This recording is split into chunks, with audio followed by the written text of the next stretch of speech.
So if you leak, when you sneeze, you laugh, you jump, and you just accepted it as reality, you just accept it like, okay, I've had kids, I'm a woman over 40, it is what it is, you actually don't have to accept that as your reality.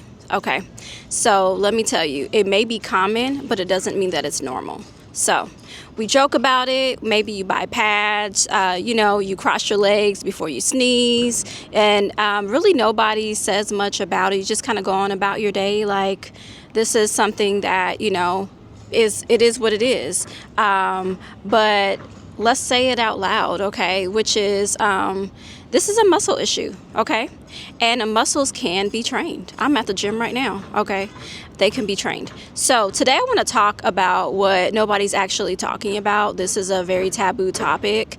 And sometimes, you'll just tell women, oh, just do Kegels, it'll be fine. But that's often the wrong advice because, like I said, muscles can be trained, and it's worth bringing to a professional if you're having major issues. So welcome to day 22 of my series of Showing Up Before I Feel Ready. Today is episode 4, I believe, of Stop Calling It Normal, a series that's mainly based on, with women. I'm a health coach. I'm a wellness educator. I am not a physician. I'm not a doctor. I'm not a practitioner. So I do not give medical advice, but I do talk from the lens of education in a way, but I don't diagnose. Okay, so let's just get that in.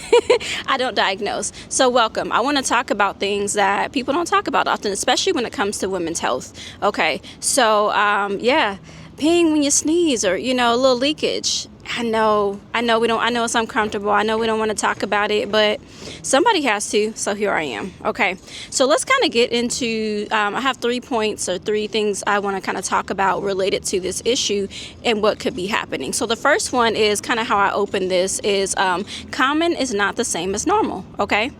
There's a lot of women who maybe have some leakage issues, and you may have been too afraid to share with other people, even with your physician, but we're going to take the shame off of it today and actually address it so that you can have the comfort level to actually begin having these discussions with the people that you need to have them with, okay?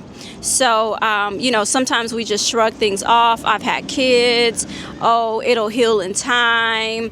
I'm older now, so this is what it is. This is what my mom told me would happen. Even if your mom or another woman in your family actually had that conversation, because a lot of times those conversations are not had in families. Okay, so I just want you to know, common is not always normal, and you don't have to actually put up with the norm. You can actually say something. My second point is what's actually happening in the body. So let's talk a little bit more education here. Okay, so with leakage, it usually involves the pelvic floor, okay?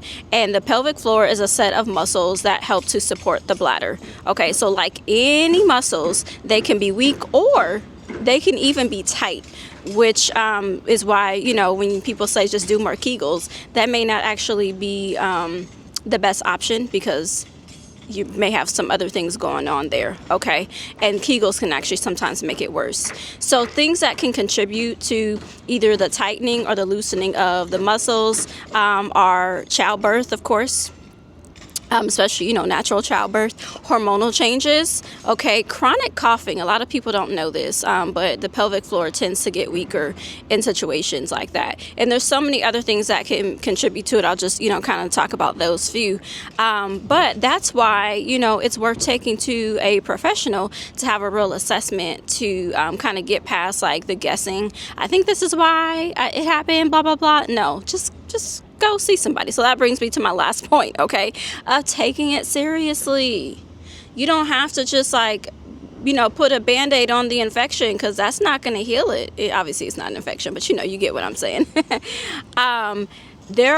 Believe it or not, there are pelvic floor physical therapists. It is a specialty, okay, it is a specialty, but they exist. Like, seriously, they exist, and they can take you through the steps of helping to support your muscles, whatever, however they need it, whether you need to work on tightening them or whether you need to work on kind of loosening them. They can take you through exercises and things like that maybe you do on a weekly basis, that can help you to, you know, resolve your issues. Okay, so what I want you to do is I want you to take this information. If you have found yourself here, I know it's like, I don't really want to talk about it, but let's talk about it. Okay, take it to your provider, take it to your doctor, ask for a referral, or they may be able to help you with some options as well. But if they can't, then take it to your provider. Don't feel shame about it. Okay, just do it. Okay, just do it.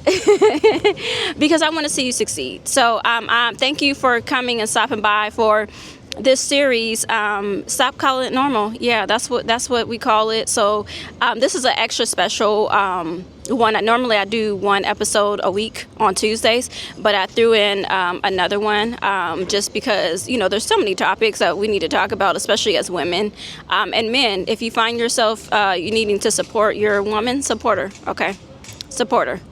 Don't support her, and whatever that looks like. Okay, so yeah, I will see you tomorrow for day 23 of my 30-day series of showing up before I feel ready. If you found me for the first time, please like, comment, and subscribe, please. I am a tiny channel, I'm growing, but I need your support, and I want your feedback too. If you have any comments, please leave them in the comment section and I'll get back to you. So see you tomorrow for day 23. Okay, see you tomorrow. Bye.